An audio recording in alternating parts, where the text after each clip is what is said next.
ऐश्वर्या राय बच्चन ने सोचा भी नहीं होगा कि मुंबई एयरपोर्ट से बाहर निकलते ही कुछ ऐसा हो जाएगा जिसे वो शायद ही कभी भूल पाएंगी।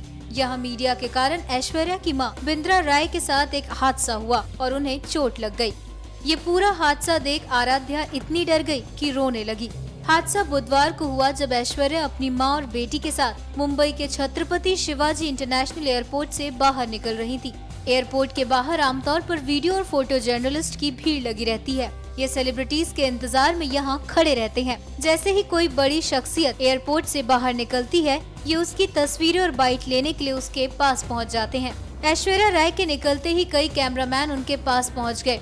कुछ उनसे बाइट लेने की कोशिश करने लगे। इस दौरान एक कैमरामैन ऐश्वर्या राय के बेहद करीब पहुंच गया, इतना करीब कि ऐश्वर्या और उसमें एक कदम की भी दूरी नहीं थी। ये जब ऐश्वर्या के बॉडीगार्ड ने देखा तो वो तुरंत हरकत में आए और कैमरामैन को वहां से दूर करने लगे। इस दौरान कैमरामैन का संतुलन बिगड़ गया और वो ऐश्वर्या की मां बिंद्रा के ऊपर गिर गया। कैमरामैन जैसे ही ऐश्वर्या की मां के ऊपर गिरा, वो भी अपना संतुलन खो बैठी। ऐसे में ऐश्वर्या की मां और कैमरामैन दोनों जमीन पर गिर गए। ऐश्वर्या की मां का सिर सीधे जमीन पर लगा और खून बहने लगा। इस दौरान ऐश्वर्या बेटी आराध्या को संभालने में लगी हुई थी। ऐसे में वहां और अफरा तफरी मच गई। आसपास के दूसरे लोग भी वहां इकट्ठा होने लगे। कुछ लोग ऐश्वर्या के साथ फोटो खींचने लगे। ऐश्वर्या बड़ी मुश्किल से इस भीड़ से बाहर निकली और अपनी चोटिल मां को लेकर कार में बैठ गई।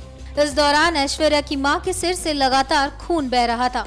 ऐश्वर्या यकीनन यहां से सीधे अपनी मां को लेकर किसी हॉस्पिटल गई होंगी।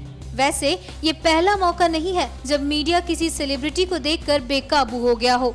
कुछ दिनों पहले ही सलीम खान को एक क्लब के बाहर मीडिया ने घेर लिया था। इस दौरान उनका संतुलन बिगड़ गया। हालांकि यहाँ कोई हादसा नहीं हुआ था। इसके बाद वहाँ मौजूद सोहेल ने पत्रकारों को काफी बुरा भला कहा।